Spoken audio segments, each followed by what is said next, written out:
నూతన జిల్లా కలెక్టర్ పదవీ బాధ్యతల స్వీకరణ, దర్గా అభివృద్ధికి 5 కోట్ల రూపాయల కేటాయింపు, నెల్లూరును స్మార్ట్ సిటీగా తీర్చిదిద్దడం తదితర అంశాలతో కూడిన శ్రీ పొట్టి శ్రీరాములు నెల్లూరు జిల్లా సమాచార లేఖను ఇప్పుడు విందాం. వ్యాఖ్యానం శ్రీ పొట్టి శ్రీరాములు నెల్లూరు జిల్లా ఆకాశవాణి ప్రతినిధి డాక్టర్ ఎస్ అమర్నారాయణరావు. నెల్లూరులో ఏటా మొహరం సందర్భంగా నిర్వహించే రొట్టెల పండుగను అంతర్జాతీయ స్థాయికి తీసుకెళ్తామని రాష్ట్ర ముఖ్యమంత్రి చంద్రబాబు నాయుడు చెప్పారు. రొట్టెల పండుగ సందర్భంగా ఆయన వివిధ ప్రాంతాల నుంచి వచ్చిన భక్తులతో వర్చువల్గా సమావేశమయ్యారు. తెలుగుదేశం ప్రభుత్వ హయాంలోనే రొట్టెల పండుగను రాష్ట్ర పండుగగా ప్రకటించామన్నారు.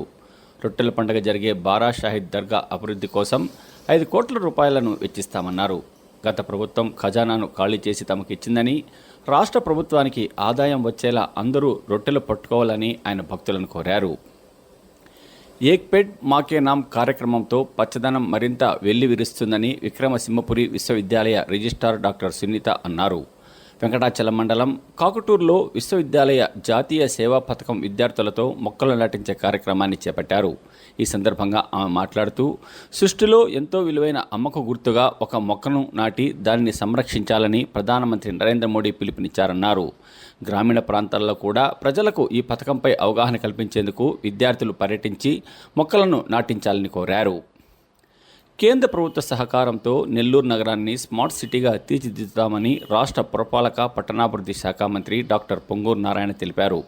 నెల్లూరులో ఆయన అధికారులతో సమీక్షా సమావేశాన్ని నిర్వహించారు. నెల్లూరులో భూగర్భ డ్రైనేజీ, తాగునీటి పథకాన్ని కేంద్ర ప్రభుత్వ హడ్కో సంస్థ ఆర్థిక సాయంతో చేపట్టామని, మిగిలిన 10% పనులను కూడా త్వరలోనే పూర్తి చేసి ప్రజలకు అందుబాటులోకి తీసుకొస్తామన్నారు. నెల్లూరు నగరాభివృద్ధి సంస్థ పరిధిలో పార్కుల నిర్మాణానికి అధిక ప్రాధాన్యం ఇస్తామని నారాయణ వెల్లడించారు.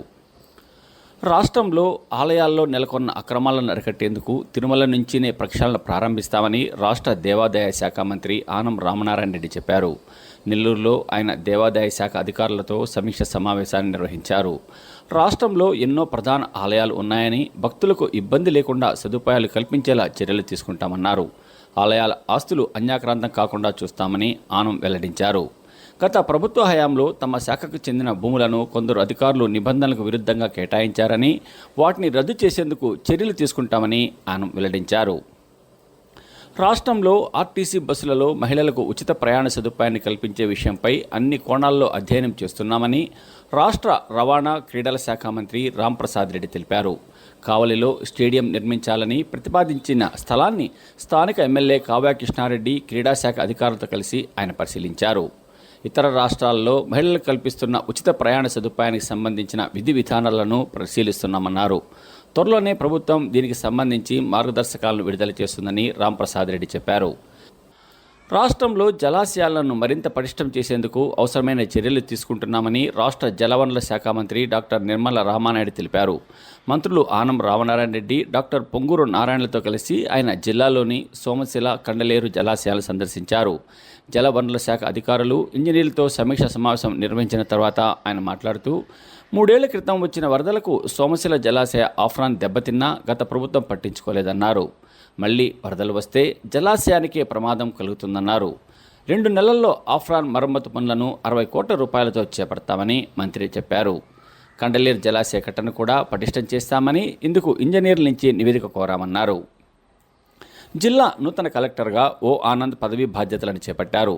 అనంతరం జిల్లాలోని వివిధ శాఖల అధికారులతో ఆయన సమీక్షా సమావేశాన్ని నిర్వహించారు. అధికారులు, ప్రజాప్రతినిధులతో కలిసి కేంద్ర రాష్ట్ర ప్రభుత్వాలు రూపొందించిన కార్యక్రమాలను పకడ్బందీగా అమలు చేస్తామని ఆయన చెప్పారు. ప్రజా సమస్యల పరిష్కార వేదికలో వచ్చిన సమస్యలను సత్వరమే పరిష్కరించాలని ఆయన అధికారులను ఆదేశించారు. సఫాయి కర్మచారీల జీవన స్థితిగతులను మెరుగుపరచడంతో పాటు వారి ఆరోగ్య భద్రతకు అధిక ప్రాధాన్యం ఇవ్వాలని సఫాయి కర్మచారి జాతీయ కమిషన్ సభ్యుడు పివి వావా అధికారులను కోరారు. నెల్లూరులో ఆయన సఫాయి కర్మచారుల కోసం అమలు చేస్తున్న సంక్షేమ పథకాలపై వివిధ శాఖల అధికారులతో సమావేశాన్ని నిర్వహించారు. ప్రజల ఆరోగ్యం కోసం నిరంతరం పాటుపడే వీరి ఆర్థిక పురోభివృద్ధికి అందరూ కృషి చేయాలని కోరారు. ఇప్పటి వరకు శ్రీ పొట్టి శ్రీరాములు నెల్లూరు జిల్లా సమాచార లేఖను విన్నారు.